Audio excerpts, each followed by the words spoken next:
एक नगर में एक राजा रहते थे। उनके 7 रानियां थीं और उन 7 रानी को कोई भी पुत्र या पुत्री नहीं थी। राजा बहुत परेशान थे कि हमारे इतने धन दौलत हैं, लेकिन मेरे एक भी औलाद नहीं है। वो मन ही मन सोचते थे और दिन रात चिंता में पड़े रहते थे। 7 रानियों में से जो छोटी रानी थी वो बहुत ही सुंदर थी, बहुत सुशील थी। समय बीतता गया। एक दिन छोटी रानी के गर्भ होने की खबर आई तो राजा साहब बहुत ही खुशी हुए और अपने नगर में ढोलक बजवाए और सूचना दी कि हमारी छोटी रानी गर्भ से हैं। इतना कहते ही सारे नगर में ढोल नगाड़े बजते गए और सब बहुत खुशी से मंगल सोहर होने लगे। धीरे धीरे समय बीतता गया और छोटी रानी का बहुत देखभाल, बहुत प्यार स्नेह मिलने लगा। तो जो उसमें की 6 रानी थी वो बहुत जलने लगी। तो 6 रानी आपस में बात करने लगी कि जब इनके बच्चे हो जाएंगे तो राजा साहब हमारी कोई भी बात नहीं मानेंगे, तो ऐसा करा जाए कि इनके बच्चे नहीं हो। जो दाई छोटी रानी की देखभाल करती थी उसको अपने तरफ खींच लिया। दाई वो 6 रानी की बात मानती थी और छोटी रानी बहुत सीधी सादी थी, उसकी बात वो नहीं मानती थी। तो दाई को 6 रानी ने कह दिया कि हमारे यहाँ जब बच्चा पैदा होता है तो उस स्त्री के आँख में पट्टी बांध दी जाती है। तो दाई ने वैसा ही किया, छोटी रानी के आँख में पट्टी बांध दिया। तो छोटी रानी के एक लड़की और एक लड़का पैदा हुआ। 6 रानी ने मिलकर के उस लड़का को हटा करके वहाँ पर कुत्ते के बच्चे को रख दिया। एक पिल्ला और एक पिल्ली को उठा के रख दिया, दोनों उसी पे रख दिए। जब रानी की आंखें खुली तो उस पिल्ला और एक पिल्ली उसी के पास बैठी थी। राजा साहब को खबर जनाई गई कि रानी साहब को लड़का की जगह पर पिल्ला और पिल्ली का जन्म हुआ है, कुत्ते का बच्चे का जन्म हुआ है। राजा साहब बहुत क्रोधित हुए, बहुत गुस्से में आए और रानी साहब को सज़ा सुना दी। रानी साहब की सज़ा ये थी कि उनको जो है छत के ऊपर महल पर बैठा दिया गया। अब उस धूप में बैठे बैठे रानी बहुत सारी उम्र उस पर गुजार दी और ये 6 रानी देख करके बहुत खुशी महसूस करती थी। उनको बहुत अच्छा लगता था जब छोटी रानी को दंड मिला था तो।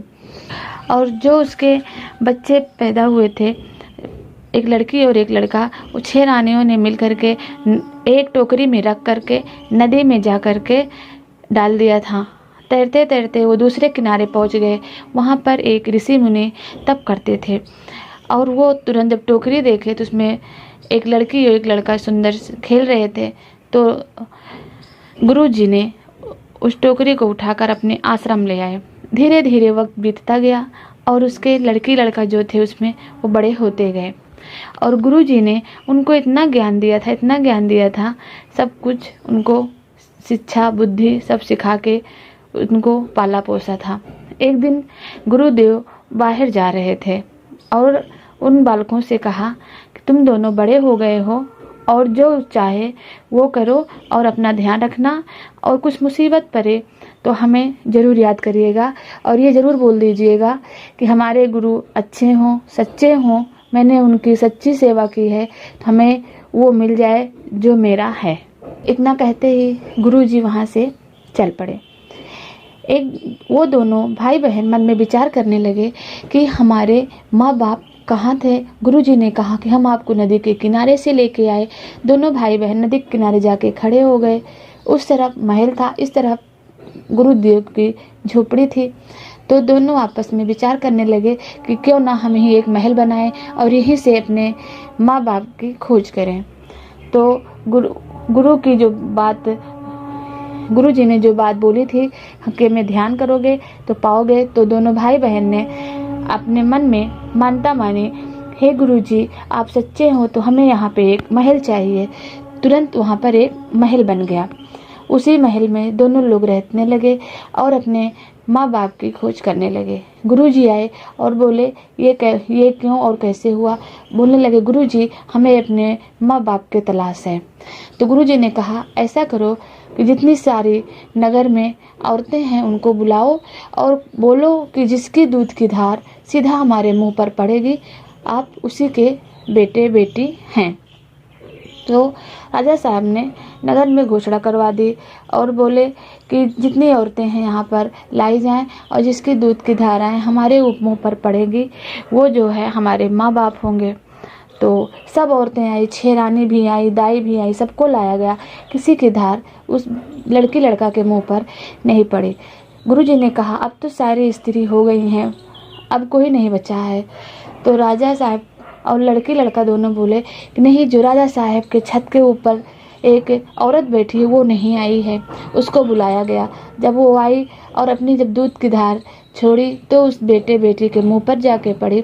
तब दोनों रोने लगे और माँ भी रोने लगी, रानी भी रोने लगी और दोनों अपने माँ के गले से लग गए और बोले माँ आपने हमको क्यों दूर किया। तो सारी कथा सारी बात तो छोटी रानी ने अपने बेटे और बेटी से सुनाई।